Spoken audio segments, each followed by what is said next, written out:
Hi guys. I've seen you before. Welcome to you. All right, we have been talking about this. I've seen the press release, and I'm fascinated by this. This is you explained it really brilliantly to me backstage. Just like this is the follow-up. This is kind of a follow-up project of where you take something and really examine a moment in time. Yeah, last year, you probably remember we did the box set, Young Man with the Big Beat, which was about just the 1956 period. Thank you.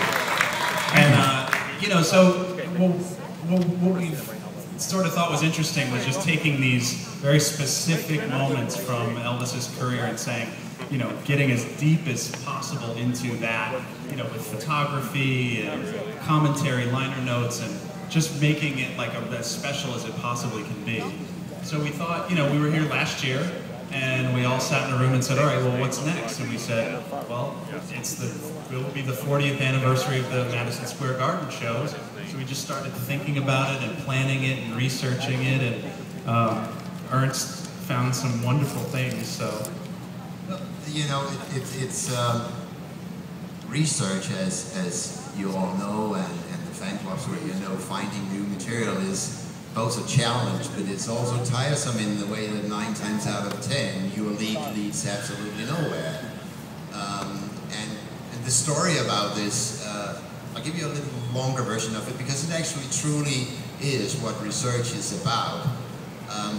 When Roger and I started in 1991 working on the box sets for this, we also had the privilege of going through the business affairs archives of RCA, finding all kinds of old stuff that didn't mean a lot, but that's where we found Fool, Fool, Fool, if you remember that. That was part of those files, and there was a name and a guy who would send, a DJ who would send in the tape, and for some reason we didn't buy it. Among all these letters was also a letter from a gentleman who back just after Elvis died contacted Joan Deary. Some of you may know that Joan Deary was responsible for Elvis's catalog for a greater part of the 70s. And he offered a rehearsal he had recorded to RCA. It was obviously rough audio, and at that time, you know, Elvis had just died, there was lots of stuff you could release. RCA decided not to buy it, but I had that letter and I had the name of the man. And for 20 years, not all the time, but you know, from time to time I picked up on that again. I wrote to everybody with that name in the state where he lived. I called people out of the blue on the phone, got nowhere until an old friend of mine, Paul, told me, we were talking about old days, and I talked about, you know, how annoying it was not to be able to find that guy, and say, well, I know that guy. I talk to him from time to time. So I called him out of the blue, only to realize that the last thing in the world he wanted to hear about was his Elvis tapes or the Elvis world, because he got fairly badly burned by people being very unpleasant, by people ripping him off back then.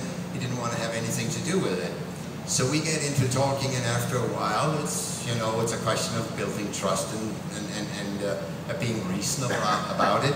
It turned out that he didn't only have one rehearsal, he had 3 rehearsals. So eventually, Roger and I decided, hey, you know, you guys will want to know what that is. What is a rehearsal of Elvis, even if it's rough sound? What is it before you, before he opens a season in Las Vegas? And some of you will already have the CD called From Hawaii to Las Vegas, which is a rehearsal. So I thought I got real lucky, right? And I keep talking to this guy, and you know, weeks and weeks go on, and we make the transaction. He gets the money that he well deserved, and the next thing he tells me, oh, by the way, I have this film. I'm like, what film? So, well, it turns out that he was smart enough to sit on the 8th row at Madison Square Garden at the afternoon concert with his camera. I mean, I don't know whether he enjoyed the show much or so, because he filmed it and he was steady as a rock. And we were able to acquire this for all of you, and I just tell you, it blew my mind. To see Elvis at Madison Square Garden was phenomenal. It's one of the greatest occasions in the Elvis career. And what fascinates me about this is that 35 years after Elvis is gone, we're still finding stuff. It's almost like a treasure hunt, and you don't know, like you said, when you start down one road, there's gonna be something there, but you're like a detective investigating a case. You've got to look at every clue because you don't know what's out there. Would you have thought when you started doing this that you would be finding this kind of footage all these years later? No, but I always, it's a good question, because sometimes when I'm feeling miserable about it, we need something new, something fresh. I think about, in the early 80s or in the middle ages or even in the late 80s, would any of us have believed that My Happiness, That's When Your Heartaches Begin, and the other acetate would pop out of the woodwork? No, we wouldn't. Yeah. So it's a little bit like you can never predict it. But actually, if we have the time and I could just make an interruption, get a good friend of mine to walk up here with a very heavy book and just come up here, Jamie, would you do that? Hey, give Jamie Kelly a hand.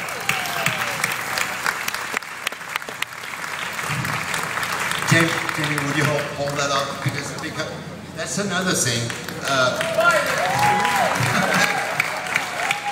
He is on percentages. How much is 0%? Yeah. You see, not only is Jamie, who all know he is, a great performer, but Jamie is also a great friend, and he and his friend Mark. Mark, where are you? Don't be shy, come up here. You see,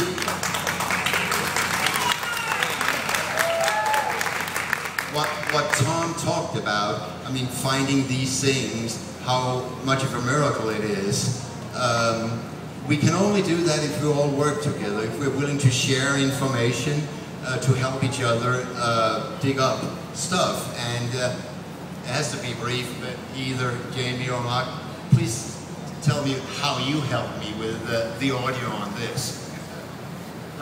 We should start. That's a long story. How much time we got? Okay. Well, briefly, there's a man in Des Moines, Iowa named Smokey Smith.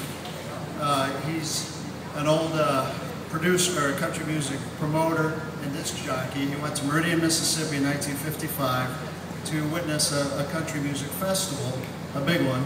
And while he was down there, he got word that CBS Radio was going to broadcast 30 minutes of the show. So he called back to Des Moines, had KRNT Radio roll a reel-to-reel tape of the show, and he didn't know at the time, but Elvis was on the show. And that tape, to make a long story short, sat in his closet for 50 years.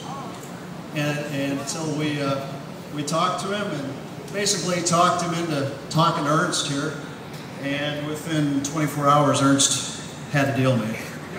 So. This is, like Tom said, a moment in time. We actually did a book called that about a year ago. But this is really what we need to do as a record company. This book is about Elvis in 1954 and 55. It has 10 unreleased recordings on it. It has 200 unseen photos. It's, in another way, a sequel to Young Men with a Big Beat.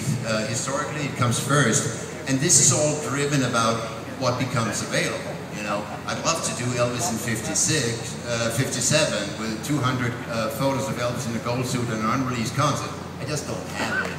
So, well, thanks a lot, and thanks you two guys for helping me with that.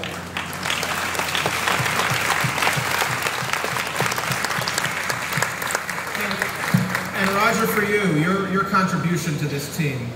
Well, like everyone in this room, I was an obvious Elvis fan in the 70s, and I think one of the beauties of the job that I have now is that I get to reinvent and do things the right way. I remember buying the Madison Square Garden album in 1972, and I think way back then the weird thing was is that all we ever got when we bought those records was one picture